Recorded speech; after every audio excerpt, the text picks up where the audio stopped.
Welcome to Tuesday night. On behalf of First Amendment Sports, I'm Ken Meringolo. He's Kevin Ricca. It is. Wait, you said Tuesday night, correct? Yeah, Tuesday. All right, good, because been looking forward to it all week. But looking forward to hanging out with you guys all week. It's next man up down here. You don't see T, but our boy Rhett, he's chilling right over here, we swear. Rhett's in the basement. T's on the couch. Everyone will be back in the same place soon enough. Like it was meant to be. Thank God it's Tuesday. Again, I'm Ken Meringolo. Welcome. If you haven't done so already, hit the subscribe button. Hit the thumbs up if you hear, see, or feel, or think anything that you might like, or something that doesn't totally and completely offend you. We'll have a little fun. Last week was all about free agency. This week's going to be all about the draft. Got a lot of time for both still. But I think, ultimately, can't believe anything you hear. No, liars. Everyone's liars. It's a great game. Once you really, it's annoying. Like in your lifespan of a football fan, there's like a period of your life where like, why are they doing this? But then you get to the point when you're like, all right, this is what it is. Let's all get excited because we're about to hear some freaky, terrible, untrue shit for the next 2 months, and people are going to shovel it to us as if it's just straight truth. Yeah, it's disturbing. We've been getting double helpings of J.J. McCarthy all for the last 48 hours, haven't we? Got a lot of J.J. McCarthy. I mean, we're the professional Black Ops game of Adam Peters. I mean, because we did the Jaden Daniels stint, we've done the trade down stint, we've done little Drake May action, and we got the J.J. McCarthy stuff in. We got a couple more, episodes to that season. I can't imagine that they won't flirt with a variety of other options, but yeah. And the main character, Jim Harbaugh, is backing the play. Greatest pro day he's ever seen. Well, then you have him at 5, sir. Just give us a whole bunch of crap. Yeah, we'll take Justin Herbert off your hands. Yeah, exactly. I already checked out his. We don't have to talk about it, but as soon as I heard him say that, and I heard about the line, I went and checked out the financials. Okay. On Justin Herbert's contract for the next 4 years. Oh. It is a gargantuan sum of money. It's lots of money. It takes. I would pay every penny of it. Obviously, I would too. Yeah, it takes everything we got right now. Everything we have left, and I would be like, here, it would be the greatest way to spend that money. There's no better way we could possibly spend that money unless Mahomes was available. Yeah. But like the whole Harbaugh thing, like obviously, I don't think anyone in their right mind believes you give up Justin Herbert at all. You just don't. But like the MO of these college coaches coming in so often has been all about getting their guys. And he had the opportunity is there for his guy, but obviously you're not picking J.J. McCarthy over Justin Herbert. I mean, obviously. Right? Obviously. I would hope you just don't want to get fly into LAX and get kicked in the nads by 8 billion screaming fans right off the jump. That's not the best way to do it. No. Again, no one in their right mind believes there's any chance at all that John or Jim or Jeff or any Harbaugh family members would choose J.J. McCarthy over Justin Herbert. Wally Harbaugh would never do it. Right? They wouldn't, right? No, Wally wouldn't do it. Well, all right, so let's get into it. What if I told you that with one of the first 9 picks of the draft, and we're going to go through these guys, you could have Caleb, JJ, Drake, Jaden, Rome, Marvin, Joe, Olu, and I'm going to work on his name all night, Tulaisi? I don't know. Fuaga, the Oregon State. So there's 9 guys. And the 10th guy Talisi Fuaga. Taliesin sounds great. Yeah, Taliesin Fuaga would be the best to say. Brock Bowers would probably round out my top 10 in terms of 10 guys. If you have the chance to pick in the top 10, you're going to get one of those 10 guys. I think you feel pretty good about the amount of talent you would add to your roster with any of those 10. Yeah, it's great. But that's the glass is 3/4 full of the team that's drafting 10th overall. So if you're drafting 10th overall, you're going to get one of those 10 guys, and you're like, sweet, we're going to be better as a result of getting one of those 10 guys. But we're drafting 2 overall.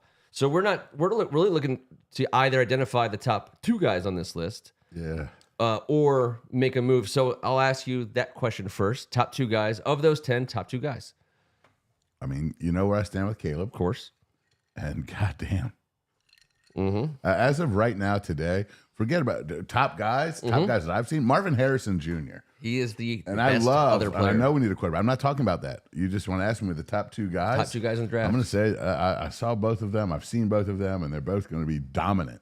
Dominant. Yes. At positions of the modern NFL that matter when it comes to domination. Quarterback and receiver. Those two guys, in my opinion, are the two best players in this draft.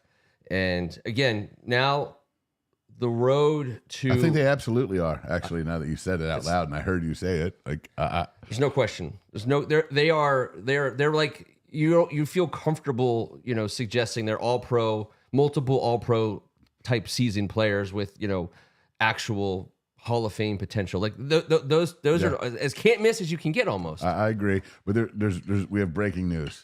There has to be a break in the action. Tim the Boneless. He's the last Kingdom guy. The Boneless. Listen, we've been friends for 99.99% of our entire existence. Yeah. I don't know if you want to really, really embrace this new nickname. Tim the Boneless. Well, he's a huge... You've been deboned. This is true. He's been deboned, but that was by choice. It was. I mean, it was stuck. What can we say? And he didn't. Yeah, I mean, you got to get that bone out of there. You got to get the professionals involved. The Boneless is in the house. I'm assuming that he'll tell us who his two best players in the draft are. By the way, E.O. Anderson, Ken Harris, Greg Martin, all the other fine folks. E.O. from Big Sur. Big Sur. Baby. That's right. Camping outside the Monterey County Library. Just mooching free Wi-Fi. That's a big deal. That's a big deal. It is. That guy, you'll never know where that guy's going to end up. He's on the move. E.O. Anderson is on the move. He's got a sleeping bag, First Amendment sports sweatshirt, and a bottle of, I know this. He has a bottle of, he told us what bottle he's drinking. He poured a bunch of bottles. I'm not going to be able to, Old Eagle or something like that. Well, he'll tell us. But he made a big deal. This is the bottle I'm taking. And Nice. He's in the woods with the bottle. Or no, I'm sorry. He's by the library with the bottle. I was by the library with the bottle a lot in my life as well. I lived, my dorm was right next to the library. So, all right. So Caleb and Marvin Harrison Jr., if you got to pick at 2, there's not many worlds where you take whichever one of those 2 you can get and you say, man, we just did great. Now, we have needs, and I've said my number one priority is trade back, and I just believe that the opportunity to trade back absolutely exists. And whether or not we get the world's best haul ever, Yeah. or we just get something really great in to move back and then still get a good player. I mean, what do you think? Well, from week 1, I've said to you that keep your eye on Arizona, who does not need a quarterback. Yep. Certainly would like to have an impact dude, and maybe they want to change their franchise and the outlook for their season ticket holders. But, I mean, for crap's sake, they got 4, 27, and 35. And that 27 number might get you back in the game for one of these tackles, but we'll talk about these tackles. Let's not get too far in depth about that. I just like the idea of trading back with those guys. You got 11 and 23, Minnesota. I think that's jumping too far back. Yep. I don't know why we want to be outside of that top 10. I don't think so either, but but because of what we just said. Right. All those guys. Tennessee has 7 and 38 to bargain with. I mean, there's some interesting situations. You don't typically see interdivisional trades. The Giants there at 6, but they got quarterback scenario stuff that they can't. There's all kinds of options, but because I want to say at this point. So before I said all I care about Patriots also as well, 3 and 34. Patriots they're is to me the dangling target. all that all over the place, and we already mentioned Chargers at 5. So if we don't trade back and Caleb goes number 1 overall, I am writing Marvin Harrison Jr.'s name on a card and running up to the podium. So because I want to trade back first and foremost. But if you make me pick at number 2, I'm taking Marvin Harrison Jr., despite the fact that Marcus Mariota and Jake Fromm are our only quarterbacks on the roster at this very moment. So I just want to be honest about that. Have you ever seen the number 2 pick openly weep Yeah, upon being drafted? It's a tough job. It's a tough straw to pull for a potentially Hall of Fame wide receiver to be like, by the way, Here's how you're going to start your Hall of Fame career. I don't want to piss his dad off. With Jake Fromm piss passing his to dad you. off day one. Let's get the hell out of here. All right, so let's look at this. Let's look at these. Let's look at this draft order. So you said you summed it up there. Here we go. All right, so Chicago at number 1. We're obviously number 2. So right away at number 3, New England Patriots. I think that's the team I think we have to do the most selling to. I think we have to convince New England somehow, some way that we want the player that they want, whoever that is at any given time, so that they'll flip flop with us, so that we can trade again down from 3. Now that's like an ideal scenario, but if you make the trade back, I've seen anywhere from a first and a couple seconds to trade back one spot. I'd do that, and then we could talk about. I don't want to do the whole like if we trade back to 3, who do I pick? I want to trade back twice, but I just don't see Arizona necessarily moving up to us unless they want Marvin Harrison Jr. badly, which they might. And Harbaugh, to me, the Harbaugh trade from the Chargers that makes the most sense is also Marvin Harrison Jr. because if you have Justin Herbert and you put Marvin Harrison Jr. with that guy, or you just draft him there, unless they become convinced by watching our show that if we pick number 2, we're going to draft Marvin Harrison Jr. I think the next time you get to something super intriguing is number 11, Minnesota. Well, because they got that 23rd, right? I thought Minnesota moved up and got that. So, I mean, they got some bargaining chips, but do we really want to go 11-23? And we said let's talk about it, but let's talk about it. These tackles, Ken. All right, so let me. I got some. I'm sorry. I'm just saying. I got some pictures for you. As we're looking at it, nice. I like. But now, last time you said that, I threw up in your backyard, but we're talking about ones that everyone can see, correct? With bad scallops, we both know it. Well, I mean, that's not what it looked like. It looked gross, but it looked like scallops coming out. But the Minnesota, what the scallops were doing, but they were dirty. The Vikings would have to really pay up, so here's what I think. Just basically, Patriots number 1 target. I think convince Harbaugh to get Marvin Harrison Jr. would be my second option and move down to 5. 11, and I think then the next chance is 11. I don't think any other picks before 11 are interested in trading with us. Minnesota, and then really it's Denver and the Raiders, but like the Denver doesn't have anything. Like they'd have to. I mean, they'd have to go broke. They would go broke. They'd go bankrupt trying to trade. They don't have anything now. We'd take anything they had left to move from 12 to 2 because they want J.J. McCarthy, I believe, badly. But I think the Raiders are an interesting spot. Now, trading down to 13 is a long effing way to move down from when you have, when you and I are staring at potentially a Hall of Fame type player at the top of the draft. But the Raiders would have to give up. That would be a haul and a half. You're talking about multiple firsts, multiple seconds and thirds, possibly a player. So I don't know. Of all that, I mean, talk to me about if we move to number 11 or 13. Now we're starting to talk about you're talking about these tackles. And so here's a couple of them that we have in here. Here's one. He should be gone. Olu Fashanu should be gone by 11 and 13. You think? Maybe? I do. Absolutely. I believe he and the other guy that you're going to show a picture of later. This guy, Joe Walt. Yes, I believe those two should be gone. But that's all we've heard. That's all we know. Everything right now can change. And like we talked about, everyone's fibbing. Everyone's full of shit right now until late April, until we figure it all out when the names get called. So I think there's got to be an idea in everyone's head that both those two guys took pictures of are top 10 picks. So I can't imagine the 2 top-ranked tackles in the entire offseason last past that number 10 pick. And I can't imagine you would bank on that if you were the brass in front office for the Commanders. So I don't know how that helps us in that range, but I also know that there's other players there. My concern is this.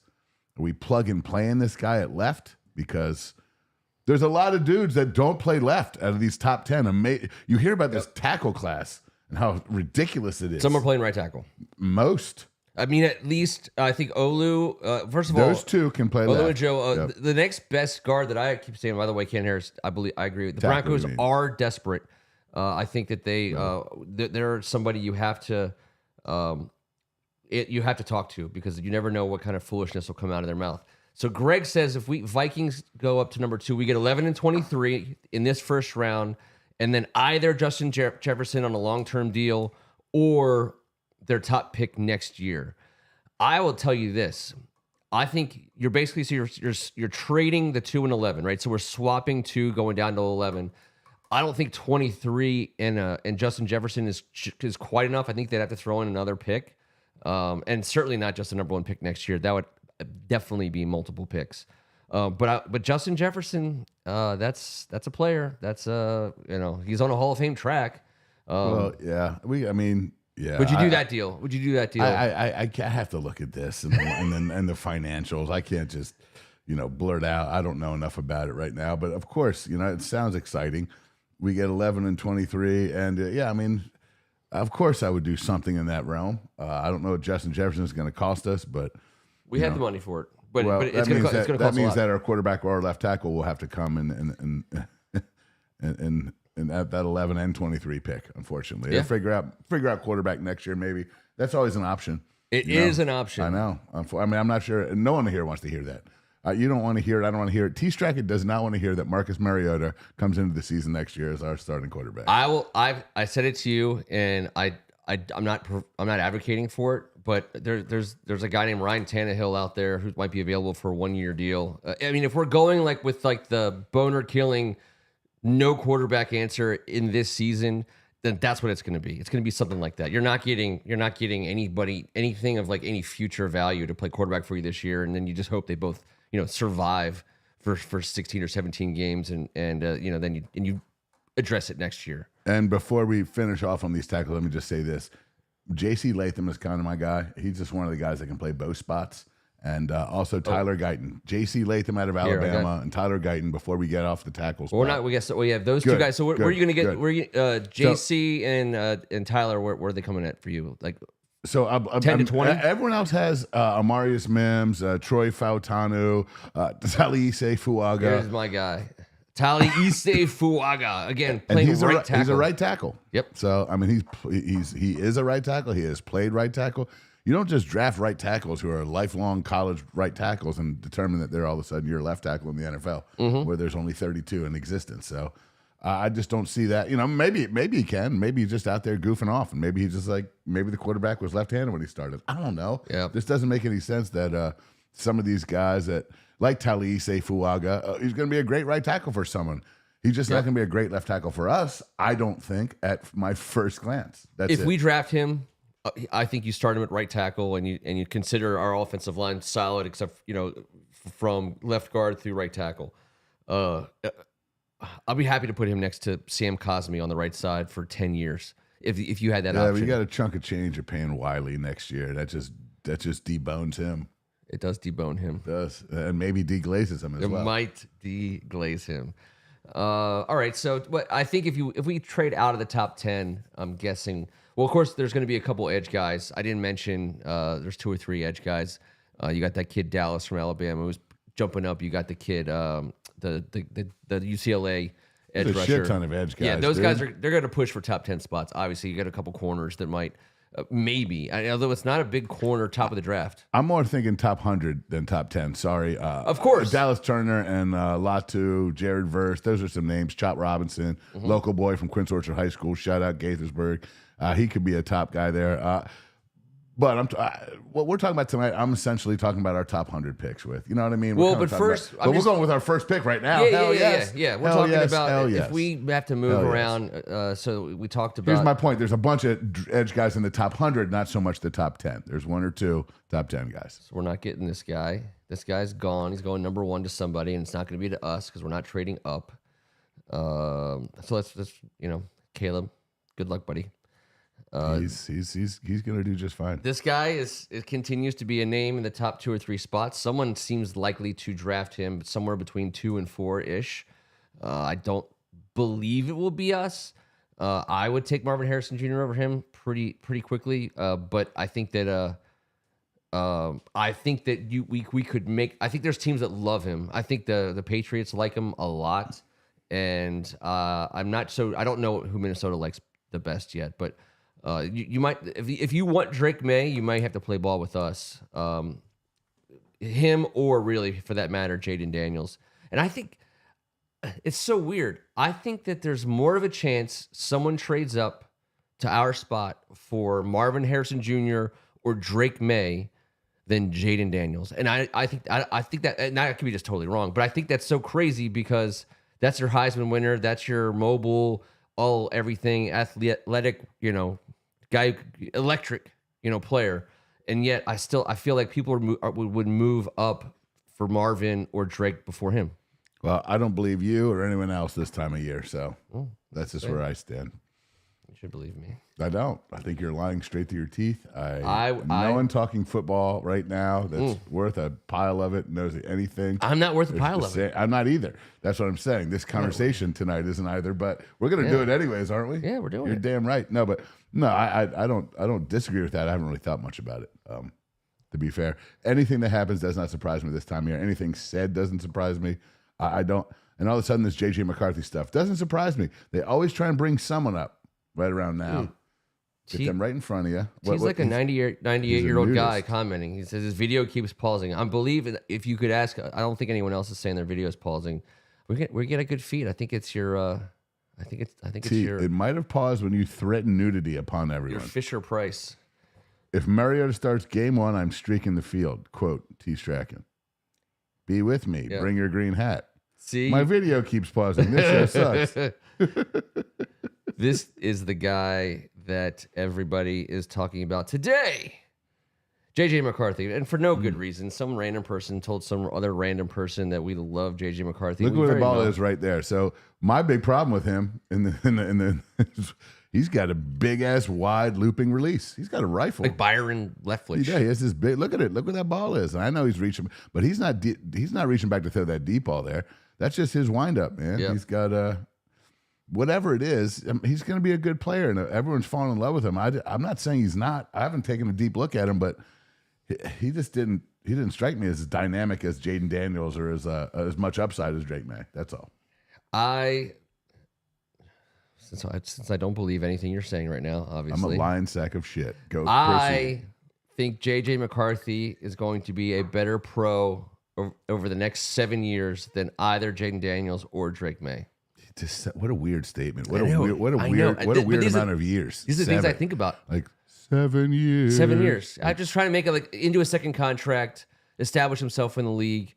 This is the guy who I think has the best 7 years of those three. Obviously, I'm not putting him in the Caleb bucket, but of those three guys, I think he's accurate. He has good eyes. He's mobile. Accurate. And I don't know. What do we know? I don't know anything. I might be lying through my teeth. Wind up ass release. He's got a big old wind up ass release. I'm not putting extra stock into a national championship or anything like that. I do think he's gotten some pro coaching. Obviously at Harbaugh. Pro coaching. He has like a life coach, a mental coach. Exactly. He's got how to sit properly coach. He's all coached up. We've talked about that part of it. All these dudes are professional athletes, and they have been for quite some time. They've been getting paid to play football. But at what point does your brain just like give in to everyone and telling what to do? Does he have a coach to go? I don't know. Well, a muff coach? No, I was not thinking that. Fine. I don't think that's the only thing I could say. But that's so like.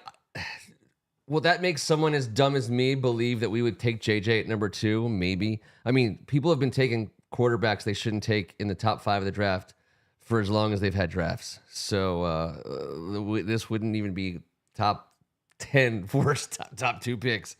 But and we haven't gone into watching these guys. We're just looking now. At them. That's the guy I've watched. I saw Jaden on TV, but I've done the deep dive, middle of the night, can't sleep, J.J. McCarthy tape. Stop. It's true. There's no need to relinquish the entirety of the rest of this novel. I know what happens. You wind up with J.J. McCarthy somewhere over the rainbow. I'm still taking Marvin Harrison Jr. over J.J. McCarthy at number 2. Don't tell J.J. In a heartbeat. He's not watching. But his people are. I don't know. I don't know. I think Denver wants him bad. I don't know how desperate they could possibly be because I don't know what they have that we would be interested in. But the J.J. McCarthy is smoke is just that. It's just smoke. These guys here. I'm not saying he's not. I'm just saying, like, all of a sudden, 1 week ago, Of course. it's like, holy shit, use golf balls. There's always one guy between the end of the season and the draft who shoots up the draft based on a variety of things that haven't happened on a football field because football ended in December, right? It's the, Daniel Jones, the Mitch Trubisky's. Mitchell. Sorry. Mitchell. You're damn right, it's Mitchell. He preferred to go by Josh Mitchell. Rosen. I mean, every single year, there's a guy who you don't expect is going to get drafted that high at quarterback, but some GM falls in love with him and decides that's the guy they got to have, and that's what happens. So I don't think that's going to happen to us. What does T say? Taking JJ at number 2. You got to put it on the screen. There you go. We'll transform. Time the bonerless. Time the bonerless. What a terrible nickname. I'm just I'll read. Whatever the teleprompter says, I'm going to read. Obviously, true. It's not your fault that we have to call him Time the Bonerless now. Damn it, Time. It's always. He's gonna hate this one. Trubinsky is So whether JJ's that guy or not, I think really probably that guy. I think JJ's he's a legit first round guy. I think the first round guy probably shouldn't be in the first round is Bo Nix. Yeah, he doesn't have to be drafted in the first round either. Yeah, I don't know if Penix does either. I like Penix, but his knee. Yes. He's just had surgery to his knee so many times that it's hard to be like, all right, especially around here, and that's unfair. But I don't like pre-cut knees upon entrance. They're like permacut. Pre-sliced meats. You don't get them at the deli that you. But they're want to easily go to. cut again for the next injury. I don't know. How many knees has he gone? I mean, he's like on his 10th knee. I think it's third. Okay. He's had 2 majors, and that's a lot. I know, but is the technology different? I mean, are those new knees better? Know. I'm not sure. We have to ask Tim the Bonerless. But I'll tell you right now, if you make me pick at 2 and I take Marvin Harrison Jr., I'm hoping Penix is there available for me the next time I select, whenever that is, because I will take him. I know that, and you know what? That's going to make Time the Bonerless very unhappy, I'm sure. I don't know if Time's going to get his wish or anti-wish. I don't think. Yeah. I just don't know that we're in the mix for a second-round QB to lead the franchise back to the. If we didn't already have Mariota as a backup, I'd say maybe we're just looking for a guy to develop, and that's fine. But I mean, how about that?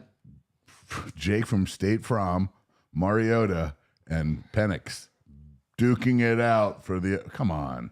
I understand. I know exactly how that sounds, and I mean, we've lived that life. Yeah. I mean, we showed up one day when it was Josh Johnson and Mark Sanchez to take the leather. If we haven't been through hell and back as a group, how does that guy get the name Time the Bonerless? Time the Bonerless. I mean, you don't get that overnight. Hence the nickname. I mean, we've gone into a game with Jeff George and Rob Johnson as our 2 guys. We've gone into a game with Mark Sanchez and Josh Johnson. We've gone into a game with Shane Matthews and Danny Werfel. Yeah, that was a tough one. Doug, what's his face? Not Doug Williams, different Doug. Shane Matthews and Danny Werfel. We have, for God's sake. Hold on. John Beck had a nice one with him. I don't know. Was it Rex? Was it Sexy Rexy? Was it Sexy Rexy and John Beck? Sexy Rexy and John Beck. Sexy Rexy played in the Super Bowl against Peyton Manning. People forget that. And John Beck was named the starter in the offseason by Mike Shanahan. All right. Well, that's a trip down sad memory lane. So I don't want that. Here's the 2 guys we talked about, or the one guy I talked about, Marvin Harrison Jr. Obviously, he's great. You put him on your team, I just think you're just 1,000 times better. I don't know, especially at this level, with the man-to-man rules the way they are. This guy is absolute. He's an absolute dog. He's a badass. He's a badass. Not to mention 6 foot. He's all of it, man. He is all of it. So. I think I'm so intrigued by the psychology of this player because his father was like a ninja. I mean, he didn't say 2 words to anyone. No one knew what he was thinking. I mean, he was a bad dude. He put the work in. He worked with Peyton, but man, he like, you just never doubted for 1 second that he wasn't going to do badass things that day. The most pristine route runner that God could create, and the most incredible pair of hands, sinewy, strong, and his son is him. Not as quick with his motions, and not as fast straight ahead, not as quick in his breaks, but 6'4". Yeah, big boy. 6'4". In this new day and age, come on, man. Yeah. So, but then the only other possibility at the position, which, Rome Odunze, however you want to pronounce his last name, I think he's a badass. I think he's going to be great. But I'm probably addressing an offensive line spot before I take Rome. He's not. I don't think he's Marvin Harrison Jr. I think there's a split there. But I will say this: I think he's great. I mean, I think you can throw the ball at him 10 times a game and do pretty damn well. And I would add Malik Neighbors onto that. Sure, list. of course. I would. But yeah, this dude. Washington has some ball players. We're going to watch this draft unfold. You're going to see about double-digit dudes, Huskies, coming out all over the place in the NFL this year. They have just a wealth of talent wearing the purple and gold, man. And this dude, he's as talented as any one of them, and he'll be the first off the board. I know we're not getting Xavier Worthy anymore. I know that was before the combine. That was my number one sneaky top of the second round choice. Obviously, I don't think he's going to get there anymore. I hate that he ran a 4.2. I hate that he ran the fastest 40 of all time. But I think he's out of our range. Someone's going to Caps just got tied up by Detroit. We need this win. They're adding us to death. T's got another ad. So I'm interested in. I thought so. We have it set to the least amount of ads possible. Somebody maybe we switched it by accident. I'll check it. I'm going to double check that. I mean, trust me, not adding up, Ken. Does not help us at all. Really, honestly. I think it's bullshit too. Starting to chap my ass. Yeah. Have you been getting them? No, but it's chapping my ass. Okay. Well, no one likes to see that. All right. So out of the first round, let's talk a little bit about. We have 2 second-round picks and 3 third-round picks right now. That's a fact. 6 top 100s. Yes. So I would like to first talk about the value of our second-round picks in the light of our knowledge of our second-round pick history. Now we've talked before. Let me just get this. You go ahead. This hair from T off you. I would say that the idea of using our second-round picks to trade out of the second round is intriguing to me because of how poorly we've picked in the second round over time. So you take 2 second-round picks and get back into the first round, take 2 second-round picks and get 2 more thirds, giving us 5. Hide him in some Easter eggs, do an Easter egg hunt. Get rid of the seconds. Guess who pops out of those Easter eggs? Some Malcolm terrible Kelly. receiver with a horrible leg injury and a rapping career that never really took Devin off. Thomas, who I really, really, really wanted to see do well. And a diploma from John School and a goblet appear out of nowhere. Oh, yes. We've had a couple. I mean, was Sua Craven second round? He wasn't he? Oh, Sua was most definitely. I think we've had one pick. Taylor Jacobs kickstarted it. Old Spurrier, the old ball coach, like, I'll take Taylor Jacobs. What about LaRon Landry? Was he second or do we? No, he was the number 5 pick in the draft. Yeah, that's right. No, I'm confusing him with. I'm probably no, but it was great. Sua. He taunted Deshaun right before the Monday night game, and then he cut for 1,000 yards. That was fun. The Monday Night Massacre. What a terrible day that was. All right, so was there? Oh, wait. Did I miss the commercial for Ass Chap Ointment? I told you guys to give me a heads up. We don't know who's sponsoring us. We're getting sponsored by Jiffy Lube, which Darius guys. Oh, Darius. Oh, we were so excited. Remember we were live during that round. We were like, everybody F that one up. Like they just let that guy come to us. Yeah. I mean, the sickest. He sure could have done better in the National Football League had he been anything but I don't know. That was not a good. He did not have a good stint. Nope. Not a good run. So 2 second-round picks. In the second round, though, what the deepest position classes in this draft, I think you're still talking about offensive linemen in the second round, especially if we haven't gotten one in the first. I think that's a place where you can find somebody. Now, if you didn't get one in the first, now you're definitely looking right tackle in the second round. Well, you are, except for there's one intriguing name out there, and he happens to have a brother who already plays on our offensive line. Houston's Patrick Paul. More of a developmental guy. Not that we're afraid of that. All right, that's the only kind we draft. Exactly. Really? And, he'd be the type of guy I think you could get with that. In the 40th second? pick. It might even be too early to jump up and get him, but you know how tackles go, and we'll see how he progresses. They say his whole thing is he's got the pass blocking stuff down, the reach, the arm, it's the strength, which obviously comes with maturation and age and getting into the league and developing how to be that grinder in the run game, I think.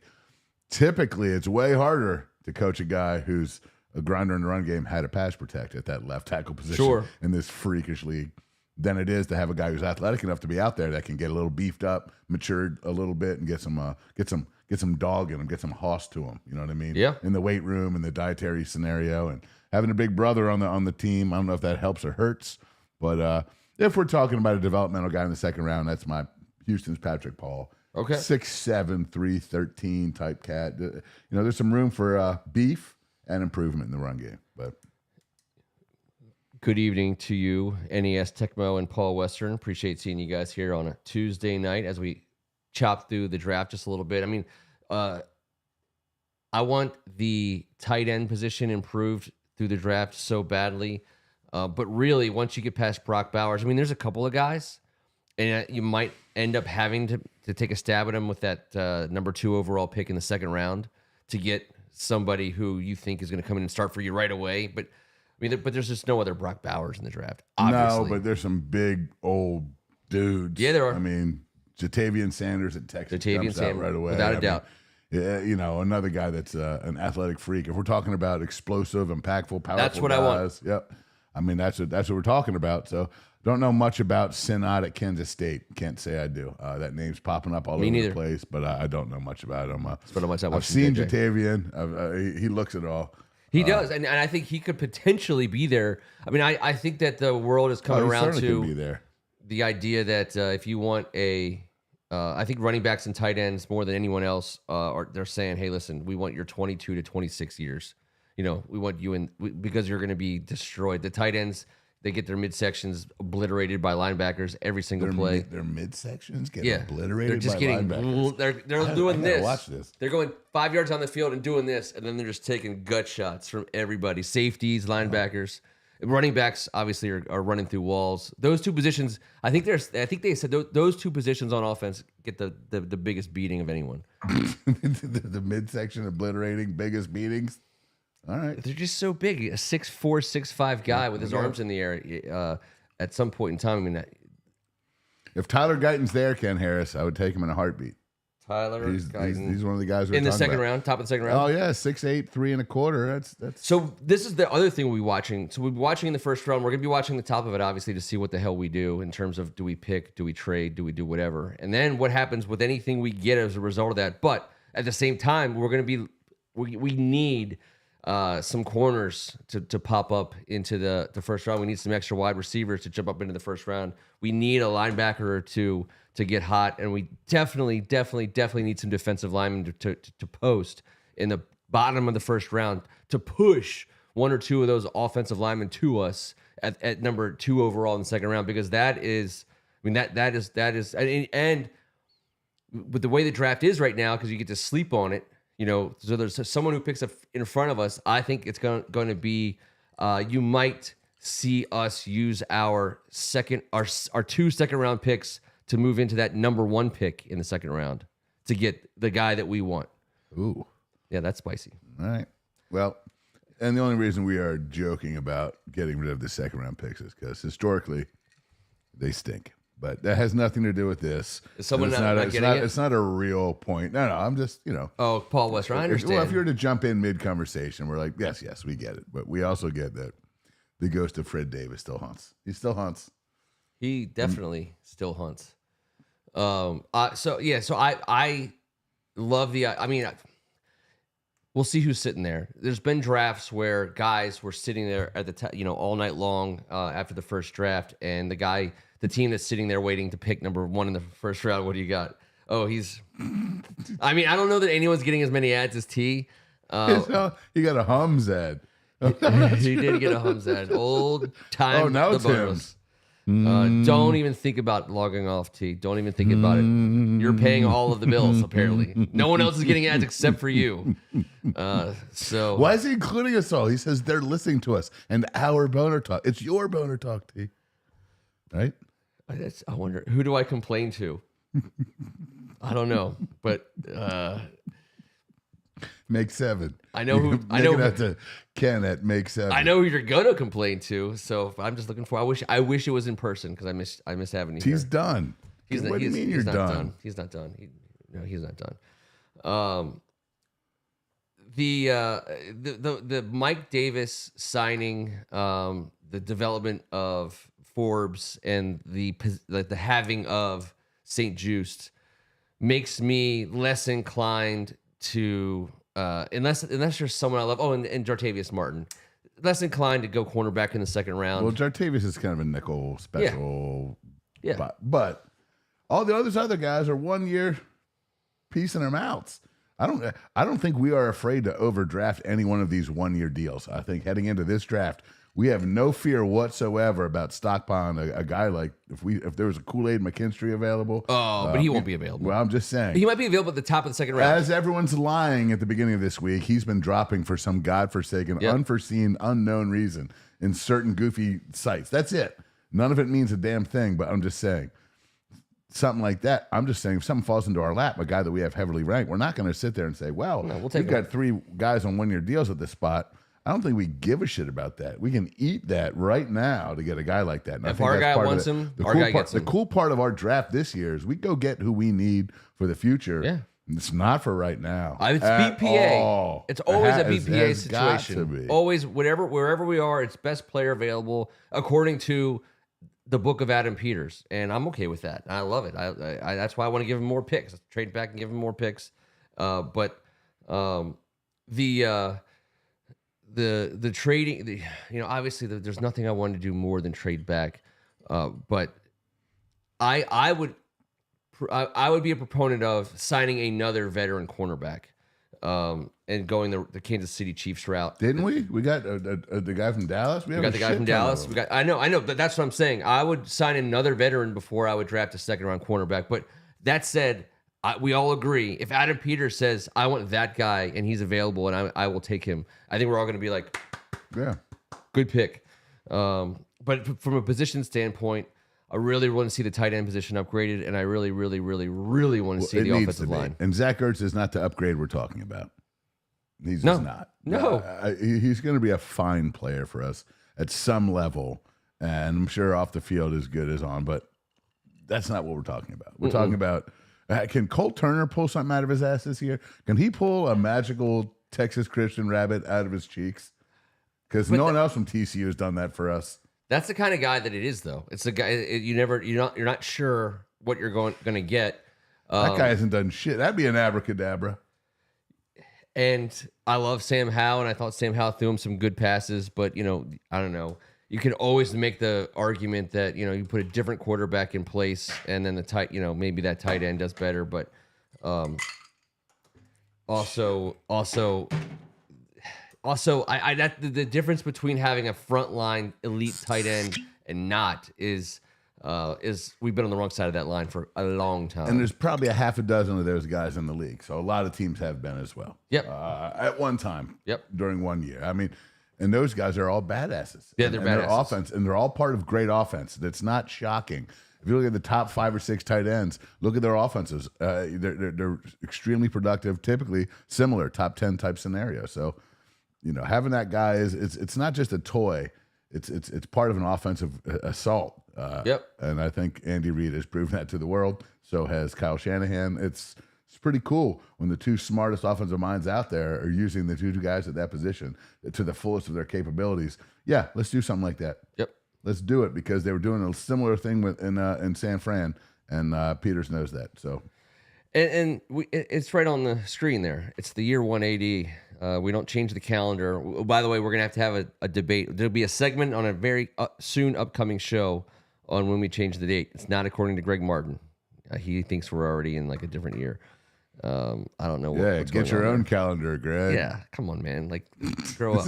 This calendar fight's between you two guys. I'm not involved in this. Big winner for the Caps in overtime. Just so you know, I get the team that we needed to stay ahead of in the Detroit Red Wings home overtime win for the Washington Caps. Sorry, I was just slightly distracted while that. I mean, we're in a playoff push, and that's what the basement's all about. I have to say, I was not. T got another ad.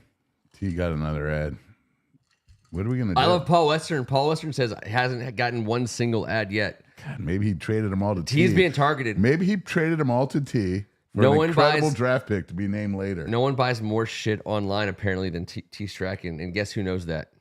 The ad people. The ad people know everything, dude. You need to do less shopping. Leaving. Oh wait, sorry. What does that say? Okay. Yeah. No. Okay, I see what he's saying. There you go. Now, we're not going to do this tonight, but I was waiting. Leaving off Quan from last year, since too soon / I love him. 16 second-round pick since 2000. A worst second-round pick bracket. It's going to be very competitive. That's coming up next week. I'm going to tell you. It's going to be competitive. Next week, we're doing the worst second-round pick bracket ever. Greg Martin always. Okay, now, Greg Martin, we're going to cue you up here. We got about 15 to 20 minutes left in the show. We're going to do a Greg Martin delivered draft because it's been working, and we're not idiots. We stick with what's working. And so Kevin and I are going to pick now. T is on the board now. T, if you can talk to us, if you're not getting an ad right now. The ad man? If the ad man, manner of speaking, hasn't even had a single ad ever. I know Greg Martin gets ads, and I'm pretty sure NES gets Paul ads. Western is scot-free, so I'm just saying, T. And it's a programming note. Next week, spring break, we'll be doing some traveling. There will not be a show in the basement, so we'll be airing a rerun. Everyone tune in. We'll be putting on a couple of our best shows ever. I don't know which ones those are yet, but someone will find out. So tune in next week and click around on some shit. But no show next week. That's the first week of April, right? Yeah. So no April Fool. Well, that's April 2nd. Yeah, no April Fools. Yeah. But so April 9th. We show up here, and at that point in time, we're sniffing that draft. I could smell it through the bag, baby. I can feel it in my plums. Feel it in my plums. Draft. All right, so here's how it's going to work. If T can involve himself, he gets to be the third pick because he's on the board, and I'd like for that to happen. But if he can't, I'm going to default to Ken Harris. Ken Harris, if you're still live, you get the second. If T can't go, you're going. And we're gonna do the topic I was told is music. The first question's out, Ken. The first question's out. Where is it? Oh, okay, here you go. We're putting together a music festival. 7 decisions to make. The board will then decide which festival they'd buy a ticket to. Yeah, I think he's doing a pretty good job. Yeah, the last few weeks. WBNR will be covering this entire festival. Obviously, we have the rights to it. So the first question, and I will put the question out. T, you answer it. When you answer it, we'll go. How about that? Is that cool, Kev? I'm good with everything. All right, Greg asked the first question, and then once you get to Kevin and I answering the question, go ahead and put out the second question, and so T can have a chance to start working on his answer. Top of the head, quick hitters. Don't think too much. Okay, number 1. Here we go. Who's first? T. Damn you, Strachan. All right. T, your headliner act. Any type of music that's currently active. So far, T can handle this. Any kind of music that's currently active. Who's the headliner? Once T goes, then you go. Then I go. I'm giving it to you. I'm giving it to you. I think T's taking it. He better. If he doesn't take it, you're taking Marvin Harrison Jr. You know it. I'm just saying. Junior. T. Oh, long live dogs. How do I get an ad? Long live dogs? You got an ad right during the draft. That's unbelievable. The farmer's dog? What have I been scrolling through? I'm pretty sure I know. I don't want the farmer's dog on here. All right, T, you say here, but what's your headliner act? You say your headliner act, and then we shall draft after you. This is going to be, I'm trying to think, is it going to be a winter show? I don't know. Summer show, a beach show? This is T's worst category ever, but I feel like he can do this because he's home alone, and he's got ads. He could be on meds. We have to keep that in mind. T is. By the way, is Ken Harris on the board still? He might have actually had to because he's traveling. He's going to Isle of Palms, South Carolina. Go to Ken. If you're still listening, you got to go to home. I think it's called Home Base Barbecue or Home Team. Oh, he took Dirty Heads. He did. Home Team or Home Base Barbecue. Okay, you got to go there, and they have not only have the best smoked meat platter, they serve a drink there called the Frozen Irish Coffee. I've never had it anywhere else in my entire life. Okay, here, you're still here. Home Team. I think it's Home Team Barbecue or Home Base Barbecue. They have a couple locations, but go to the one on Sullivan Island. It has get yourself a frozen Irish coffee or 5. It's like the greatest drink I've ever had in my entire life, and the barbecue is out of this world good. There you go. You just got it. Dirty Heads are off the board. Go ahead. It's on me. Yeah, it's on you. You're keeping track, right? I am. I'm doing it, and I'm going Sublime with Rome because they're still active. Them. Yeah. One more summer, and they're done. All right. So I mean. It's funny that I get this question tonight because I literally went to a concert last night, a big one too. It was a Capital One Arena, full to capacity. The floor was full. It was as wild as crazy as I've ever seen it. In fact, I will say outside of Gilbert Arenas hitting a game-winning 3 on Martin Luther King Jr. Day against the Utah Jazz, which I saw in person, I can't remember a time in the Capital One Arena that was more electric than last night. And it's not even a guy who's been around forever, but Zach Bryan effing crushed it last night. It was so good. So good. I'm putting him, he's my headliner. I mean, it's recency bias. Recency bias. But he absolutely killed it, and I was so happy. It was just a joy to be there. All right, so Greg Martin, one-hit wonder, novelty song, opening act from the past that plays for a half hour, but everyone's just waiting for the one song at the end and probably enjoying it ironically. T, once again, you get to go. So from the band that we picked? No, I think it's a one-hit. So this is going to be an opening act that has that it's a one-hit wonder or just an amazing song. So think of like a band that had just a song that you just couldn't stop singing, and but you know they're not famous because they're a great band. They're famous because of this one song. Let's see. And by the way, Zach Bryan's not a backup quarterback, although I bet you he'd be a pretty damn good one. He was a Marine, and now he's a singer-songwriter, and he's killing it on the road. While I'm vamping for T, I was a fan of his before, but like, you know, when you see a singer-songwriter in person and they kill it, it's been killed. He's awesome. I'm trying to figure out what the hell I'm not sure what's going on here. Number 2, a one-hit wonder novelty. You know what? I'll tell you what. The song or the band? The band. Okay. Yeah, that's going to be your opening act. Is going to be a band who has a novelty song. Like for example, since T's not saying it, I'm gonna, like, what if the band that did the. T just went mbop. Were you about to say mbop? No. So Hanson is opening for the Dirty Heads. It's going to be a tough one. Got it. Hanson opening for the Dirty Heads. I just wrote Baja Men down. Did you say Baja Men for? No. Greg Martin did. Is that the guys who did? I was gonna go to work, but I got high. No, Baja Men did. Who let the dogs? Who let the dogs out? All right, there you go. They actually played in the plaza in the Bahamas where my family. They did. That's where they're from. They're from Freeport, Grand Bahama Island. Google it. The Baja Men, Freeport, Grand Bahama Island. I should just take him. T went Hanson. He went Hanson. Yeah. One-hit wonder. Novelty, opening act, one-hit wonder. A song you're just waiting for them. When they play it, you're like, everyone's just laughing. It's a thing.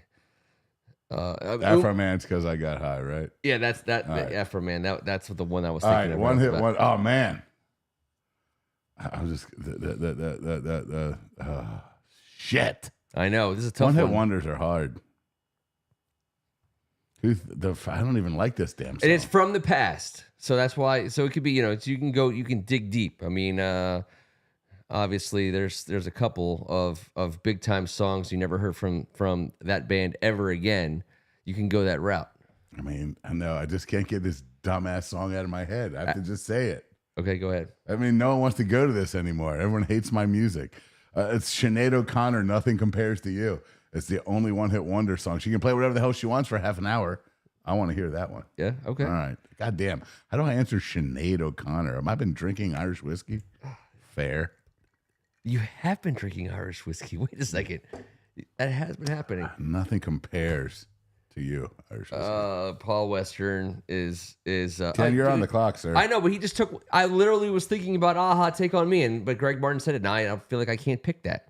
There's that would be super unoriginal of you. Yeah, dude, Greg, you can't suggest shit. I mean, I appreciate you going Baja, man. I went Afro, man, obviously, but you took Aha. That's all right. So because I think 80s is definitely the place to mine the one hit wonder from. For me.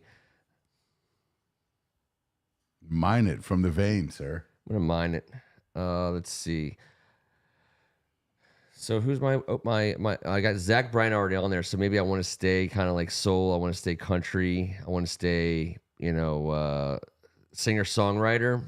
So why don't we go with, was Britney Spears a one-hit wonder? She was I don't think so. Okay, all right. She's got a couple. Okay, she's got a couple.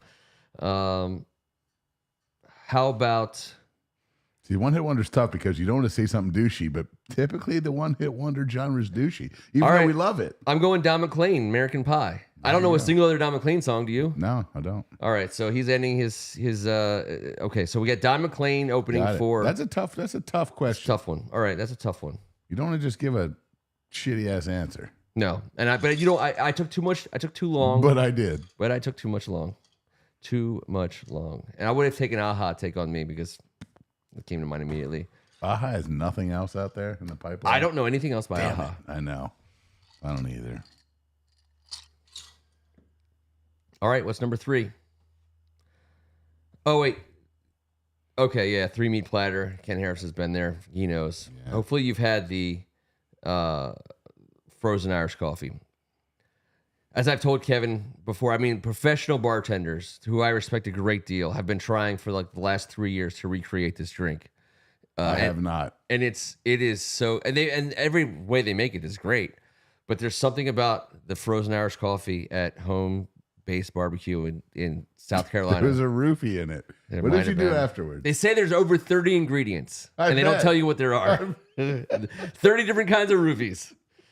It's pretty strong. Pretty strong. It's anytime so good. You can fit 30 ingredients into this. Whoa, Turbo Duran in the house. He's going off on P. Diddy. Which is interesting because we were talking about that before the show. He says, I hope P. Diddy gets prosecuted to the fullest justice for all the victims out there. I think we can all agree with that. If the stuff that we're hearing right now is true, it's freaking crazy. No, it's nuts.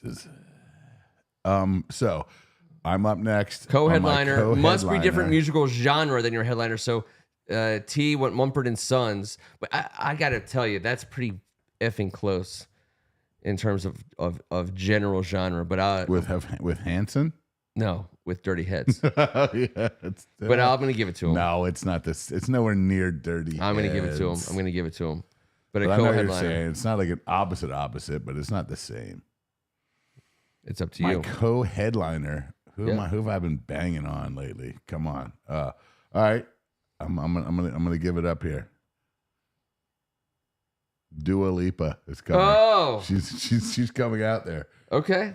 I already know. I'm saying Pearl Jam. All right. They're still touring. They're still awesome. I did not know that. A deep list. So you went Zach Brown Pearl Jam and gave T a hard time about Dirty Heads Mumford & Sons? Zach Bryan's country. Pearl Jam's grunge. Sir, Zach Bryan is barely ass country. He's pop all day. I just watched a fiddle player and a bass. And I know, and it's the most a guy from Kentucky. Yes, and Mumford & Sons. All right, just Mumford. They're all just great. stop with your Zach Bryan country. That dude is pop country all day. PC, baby. I'll give you pop country. That's right. That's my initial reaction to when he came on the scene for sure. All right, what's number 4? And no arguments with his voice is butter. I'm not giving you and a hard time. And he writes the songs. The cool thing about going to a show to a guy like him is when you're watching, there's no background tracks. Like he's singing, he's playing his words. It's pretty awesome. All right, here we go. Number 4. An 80s or 90s rock band that plays a 2.5-hour set. Well, I already took freaking Pearl Jam, dude. Sorry, bro. Sorry, you're going to have to step it up, bro. T, you get an 80s or 90s rock band that plays a 2+ hour set. Green Day is T's in the house for. That's a great answer. Kev, you get to go number. I'm gonna go with Axl Rose and them fools, man. Guns N' Roses. Let's do it, little G. All right, I'll say U2.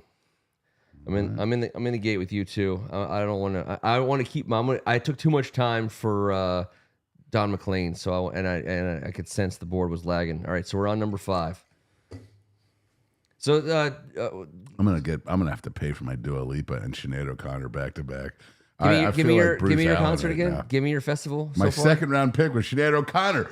Why did I listen to my entire advice about my second round pick? Give me your concert again. Give me your festival. Oh, T did take Hanson in the second round, so he just says I don't think he's lying at this point in time. Although I hope he's getting that many ads because that would mean we're literally printing half pennies. All right, here we go. Number 5, your fantasy impossible act of book because they're retired / deceased / broken up. Oh, I hate drafting the last for this, but I'll do it. T, you get to go first. I want to make sure T goes first. This is not his comfort zone, so he gets to be, because music-wise, he's literally the worst. And he hates these, but we put it on him anyways. Mostly because we're hoping that's the bone they removed. I think ultimately the music hating bone. Is it possible? Yeah, it is. Okay, that's all I'm asking. Yes. The Beatles. You did it, sir. You did it. You answered with the answer that everyone would have answered if they could answer it. Kevin, you get to go next. Beatles is great. Beatles is great. I mean, you could go Bach, Johann Sebastian Bach. I'm going New Edition. I'm done. I've made my choice. New Edition. I like it. I love it. Grateful Dead for me. Never seen him live. Would love to have him at my festival. Wish I saw him live, but I didn't. All right, number 6. By the way, I got to be honest with you once again. Unless Sydney Sweeney somehow can make it on stage, I don't know how I'm going to make my festival better than what it is right now. But the Beatles, the reunion of the Beatles on stage is probably going to get a little bit of love out there in the universe. I'm not going to be shocked there. A fantasy impossible act to book. I think we all did good there. All right, number 6.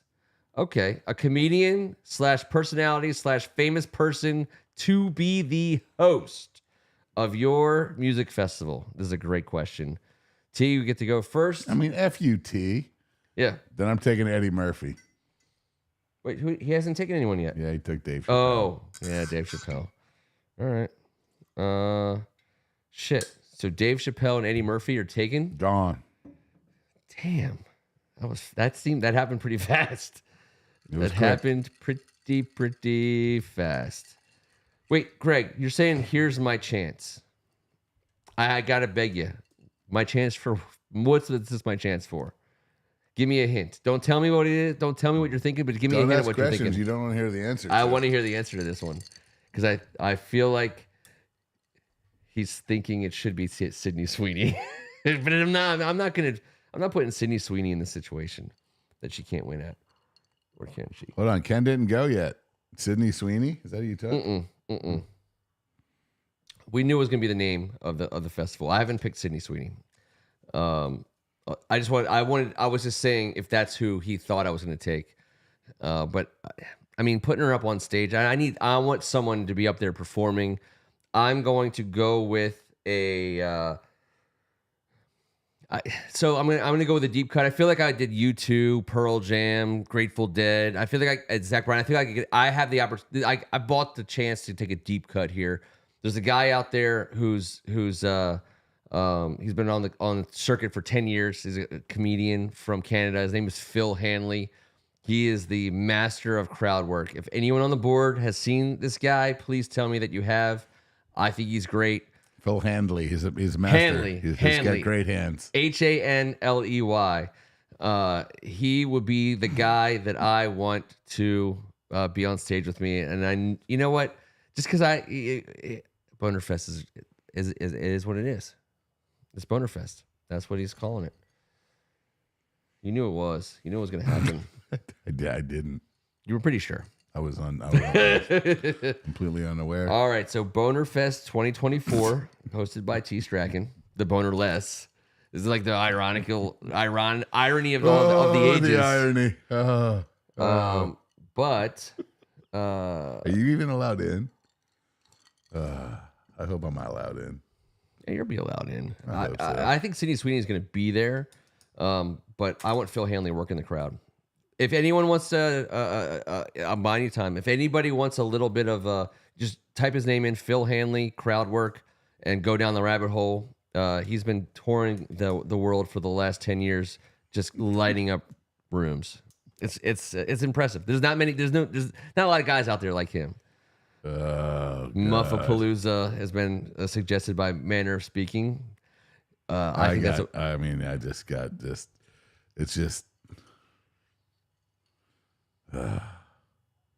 got nothing. I mean, so let's go back down. Let's go down the rabbit hole of. You're getting the draft order back on your screen? What's that? Is that paused? The draft order box the graphic is on your screen. Yeah. What's going on? It might be paused. Might be paused. Unbelievable. Let's see. What we have. God, what is that? I know what mine is, but I'm going down the basement well. So I'm trying to pull some random shit from us and us doing us. And I have one thing in mind that I have to go with because I think that it'll draw out a lot of activists. A lot of activists. Mm-hmm. I'm just going to go with just pebbly poos. Pebbly poos? Okay. Pebbly poos. Pebbly poos. I mean, they're just pebbly. You got to drink some more water. You got to get some more. You going to Pebbly Poos? I think Sublime's going to be there. Sinead. Sinead's going to be at Pebbly Poos. Oh, wait. We definitely lost the camera there. What happened? We just lost the camera. We still have audio. I wish we didn't have audio for my. By the way, it got broken up when I said Pebbly Poos. What I meant to say was, did something fall down? There we are. And we're back.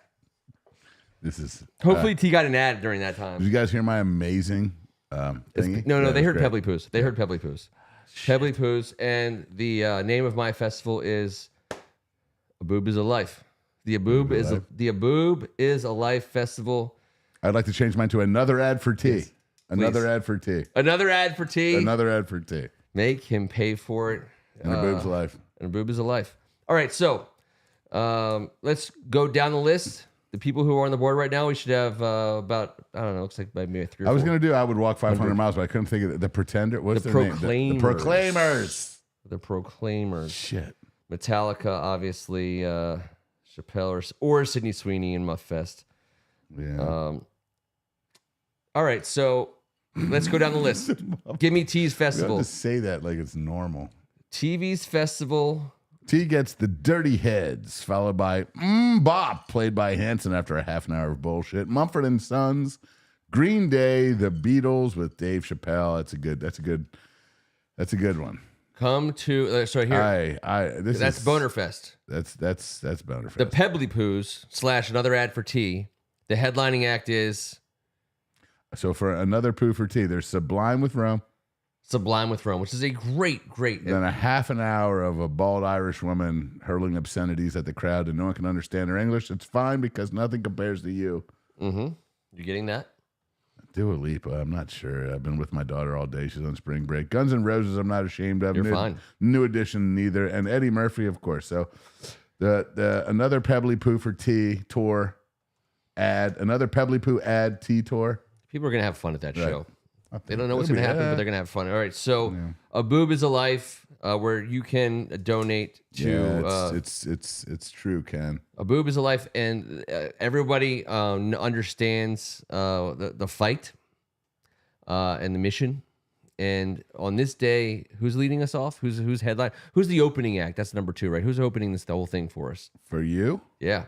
That would be Zach Brown. No. Well, no, he's a headliner, but I have a half an hour opening act that's a one-hit wonder. Don McLean. He's going to drop American Pie on people? Well, that takes a half an hour. So. It certainly does. So you're going to get things started with, and then we're headlined by... Eddie Vedder. Wait, no, Zach Bryan's our headliner. That's your headliner. So then, you went second question first. And I know. I effed you up. And then you went Pearl Jam for your 80s, 90s continuous play. U2, Grateful Dead, and Phil Handley's. Phil Handley. I know we're going to... Phil. Not Hangies. Hey, you, no, get your no damn Phil hands Hangies. off of me. Not Phil Hangies. Don't Google that. Whatever you do, don't put that in your search history. All right. I like. Well, let's hear some. So T's got a vote so far. Ken Harris is going to Boner Fest. He is. Why you gave him the first pick of every round? I'll never understand. Typically we do a snake draft. We do. I just felt like you know what? I don't know. He worked. Dave Chappelle, he got it. He killed it. Beatles got it. Killed it. Green Day. Mumford and Sons, Hanson. I mean, we all had trouble there, and he dirty headed us. He dirty-headed us. He picked us to death. He really did. Bonerfest is going to be great. That's how you. Don't. Yeah, I'm not a big U2 guy either at all. I have 2 songs that I adore, and I know they're amazing. They're just not my jam. Understood. I have nothing but respect for them. I don't hate them. I don't dislike their music. It's just. The key to me was 2+ hours. There's a lot of bands that can play 2 hours of music, but I think they have 2 hours of. None of us Rolling Stones the 2 hours. I know. Guns N' Roses is my jam. I'm not taking that back. I would have gotten Ken Harris's vote if I would have done Rolling Stones for sure. But Grateful Dead, I mean, they're dead. You can't put them together again. This was my worst. I thought Ken's was decent, and T just cleaned up. There's no doubt. That's what happened. I was there. I saw the whole thing go down. T didn't even show up to the basement and cleaned up on the music category. T. Son of a bitch. I mean, oh God. The one thing we can actually beat T at, we didn't even beat him at. This is really... if I had a better headliner, all right, fine, whatever, Greg. I appreciate all your millions of lines. I don't know who's a great headliner right now. You can give me that question all day. Yeah. The second one, too. But... let's see. But the one-hit wonder tournament needs to be enacted as well. And in the second round draft pick. Like Terrence Trent D'Arby had 2 hits, and he was my one-hit wonder, and then I got lost after that. See you like a wishing well, a kiss and tell. Right? Yes. And then I don't the know other if one it was see you. Something like that. Then was like monkey see, monkey do, something like that. I don't know. I think it's erotic images float through my head. Said I want to be your midnight gambler. Wish me love. Wish me love, a wishing well. Okay. Yes. All right. Our United States Army's own Terrence Trent D'Arby. He went AWOL. He paid for it dearly. He did. We're not going to be here next Tuesday night. In 7 days, you will be watching, reruns. We apologize for that. We appreciate you guys sticking to the regimen. We have reruns? Sure. You just got to go on the thing and hit play on the whole show. Yes. I mean, don't rerun this No, musical one on you already my saw end. this one in crap. What's Greg asking for? He gets it if he give us each category one more time. Headliner, Dirty Head, Sublime with Rome, and Zach Bryan. Zach Bryan. Whatever. Some white guy named Zach. Anyways. Sorry. One hit wonder. Sorry, Zach Bryan. Zach Bryan. I didn't mean to make a white guy joke, Ken. I know you're so offended. I am. One hit wonders. Hanson, Sinead O'Connor, and Don McLean with Mbop. Nothing compares to you in American Pie. We've got the co-headliner with T. Mumford and Sons. I Dua Lipa. Like, what was I drinking? That's a hole in your whole situation. Yeah, Pearl Jam for Ken. Then we got Green Day, Guns N' Roses, U2 from the 80s, 90s. Beatles, New Edition, Grateful Dead, if we can put a band back together.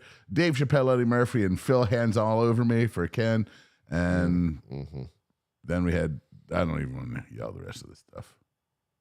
We could have done. It was Bonerfest, Pebbly Poo for T's ads, and I should have come with Sublime on my putting the band back together. That would have trumped something. T. American Pie by Don McLean. Yes. All right. Listen, Don't believe anything you hear that we don't talk about in person on Tuesday nights from the basement. Just don't do it. Don't listen to anybody else. Don't take their calls. I've never done poor at a 7-question musical thingy. I'm just a little chap. I came in here with chapped ass and I'm leaving with chapped ass. Shit. You haven't left yet. No, Let's it's unchap it. True. That doesn't sound great. It's just See, if I blink twice, that means I need help. Get to the van immediately. Just ram it straight through the back of the house.